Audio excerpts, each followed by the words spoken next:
সংসার ভেঙে গেল জনপ্রিয় সঙ্গীত শিল্পী দিলশাদ নাহার কণার। বুধবার রাত 10:30টার পর নিজের ফেসবুকে একটি স্ট্যাটাস দেন কণা। ওই পোস্টে বিচ্ছেদের কথা জানান গায়িকা। শুরুতেই কণা লেখেন, আমি আপনাদের ভালোবাসার কণা। জন্ম, মৃত্যু, বিয়ে সবই আল্লাহর ইচ্ছা। ঠিক তেমনি যে কোনো বিচ্ছেদও হয় তারই ইশারায়। এরপর বিচ্ছেদের খবর দিয়ে লেখেন, আমার সকল শুভাকাঙ্ক্ষী এবং প্রিয়জনদের উদ্দেশ্যে ভারাক্রান্ত হৃদয়ে আমি জানাচ্ছি যে দীর্ঘ 6 বছরের বিবাহিত জীবনের পর আমি এবং গোলাম মোহাম্মদ ইফতেখার গহীন গত 16 জুন 2025 তারিখে আমাদের বিবাহ বিচ্ছেদ সম্পন্ন করেছি।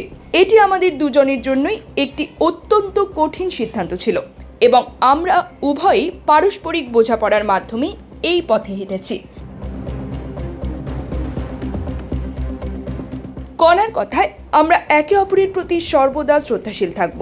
জীবনের এই নতুন অধ্যায়ে আমরা দুজনেই যেন শান্তিতে এবং সম্মানের সঙ্গে এগিয়ে যেতে পারি, তার জন্য আপনাদের সকলের দোয়া ও সহযোগিতা কামনা করছি। আপাতত গানে মনোনিবেশ করতে চান উল্লেখ করে গায়িকা লেখেন, এই মুহূর্তে আমি আমার গানের কাজে মনোনিবেশ করতে চাই, যেই কাজের মাধ্যমে আমি এত দূর পর্যন্ত আসতে পেরেছি। এদিকে গুঞ্জন চলছিল বিবাহ বহির্ভূত সম্পর্কে জড়িয়েছেন কণা। এ নিয়ে এক সংবাদ মাধ্যমে খবরও প্রকাশিত হয়। সেখানে বলা হয়, মোহাম্মদ শাহরিয়ার সাইদ শুভ্র নামের এক গিটারিস্টের সঙ্গে চুটিয়ে প্রেম করছেন কণা, যদিও কণা বিষয়টি অস্বীকার করেন।